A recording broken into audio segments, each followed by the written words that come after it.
নমস্কার বন্ধুরা, ডাক্তার চৌধুরী ক্লিনিকে সবাইকে জানাই স্বাগত, যেখানে আমরা স্বাস্থ্য এবং প্রাকৃতিক চিকিৎসার নানা বিষয় নিয়ে আলোচনা করি। আমি ডাক্তার শ্যামল চৌধুরী, গত 20 বছর ধরে হোমিওপ্যাথিক প্র্যাকটিস করছি।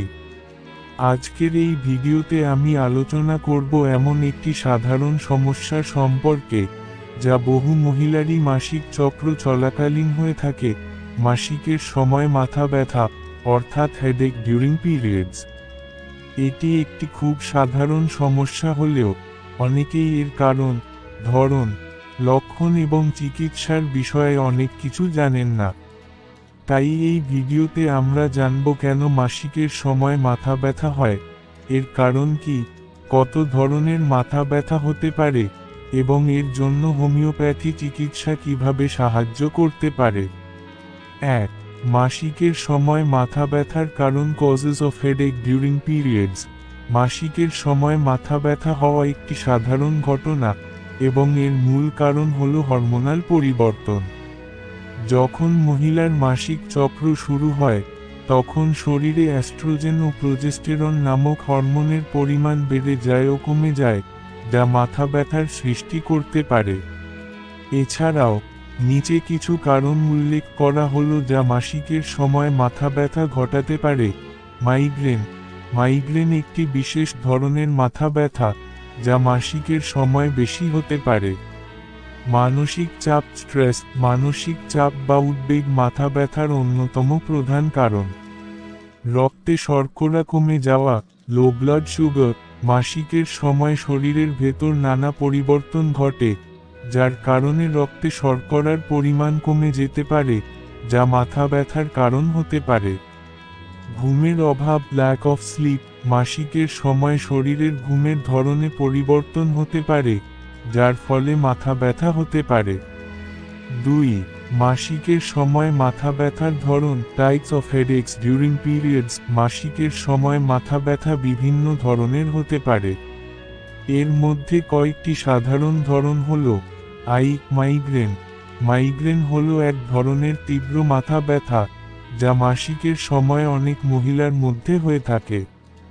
এই ধরনের মাথা ব্যথা সাধারণত একপাশে হয়ে থাকে, এবং এর সঙ্গে বমি, অন্ধকার বা ঝলমলে আলো দেখতে সমস্যা হতে পারে।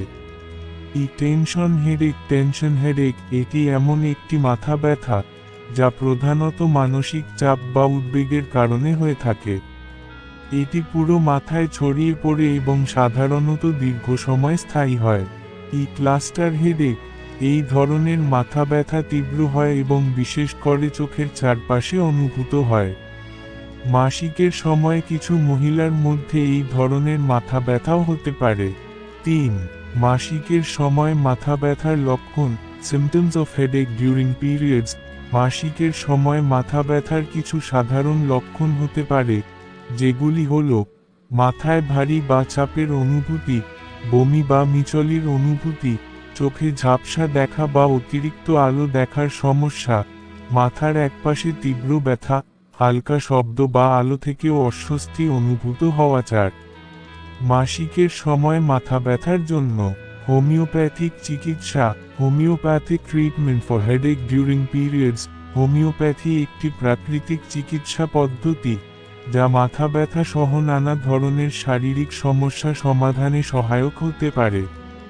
হোমিওপ্যাথিক চিকিৎসা অনুযায়ী মাথা ব্যথার জন্য বিভিন্ন ধরনের ঔষধ ব্যবহার করা হয়, যা রোগীর শরীরের অবস্থার উপর নির্ভর করে। তবে কিছু সাধারণ হোমিওপ্যাথিক ঔষধ যা মাসিকের সময় মাথা ব্যথার জন্য কার্যকরী হতে পারে। মুস্কারিয়া। এই ঔষধটি মাইগ্রেন বা মাথা ব্যথার জন্য খুব উপকারী। এটি বিশেষত সেই মাথা ব্যথা কমাতে সাহায্য করে যা চোখের চারপাশে অনুভূত হয় এবং আলো বা শব্দের প্রতি অতিরিক্ত সংবেদনশীলতা দেখা যায়। নক্স ভূমিকা। এই ঔষধটি সাধারণত সেই সমস্ত মহিলাদের জন্য উপকারী যারা মানসিক চাপ বা শরীরের ক্লান্তি অনুভব করেন। এটি মাথা ব্যথা ও স্ট্রেস কমাতে সাহায্য করে। সাইলিসিয়া। যে সমস্ত মহিলারা মাথা ব্যথার সাথে দুর্বলতা বা শারীরিক ক্লান্তি অনুভব করেন, তাদের জন্য সিলিকা একটি ভালো চিকিৎসা হতে পারে। এটি মাথা ব্যথা ও শরীরের দুর্বলতা দূর করতে সহায়তা করে। Ivy belladonna. বেলাডোনা একটি কার্যকরী ঔষধ যা তীব্র মাথা ব্যথা কমাতে ব্যবহৃত হয়। এটি বিশেষত দ্রুত শুরু হওয়া এবং তীব্র মাথা ব্যথার জন্য উপকারী। V pulsatilla. এটি বিশেষত মাসিকের সময় হরমোনাল পরিবর্তনের কারণে মাথা ব্যথা থেকে ভোগা মহিলাদের জন্য উপকারী। এটি মাথা ব্যথা কমাতে সাহায্য করে। হোমিওপ্যাথিক ঔষধ কোনো চিকিৎসক বা হোমিওপ্যাথি বিশেষজ্ঞের পরামর্শ অনুযায়ী গ্রহণ করা উচিত। আজকের ভিডিওতে আমরা জানলাম মাসিকের সময় মাথা ব্যথা কেন হয়, এর ধরন, লক্ষণ এবং হোমিওপ্যাথি চিকিৎসার কিছু প্রাকৃতিক উপায় সম্পর্কে। যদি আপনি বা আপনার পরিচিত কেউ এই সমস্যায় ভুগছেন, তবে উপরের চিকিৎসাগুলো সহায়তা করতে পারে। আপনার যদি এই ভিডিওটি ভালো লেগে থাকে, তবে অবশ্যই আমাদের চ্যানেলটি সাবস্ক্রাইব করুন, লাইক দিন এবং কমেন্টে আপনার প্রশ্ন বা মতামত জানান। আমরা আপনাদের সাহায্য করতে এখানে আছি। ধন্যবাদ।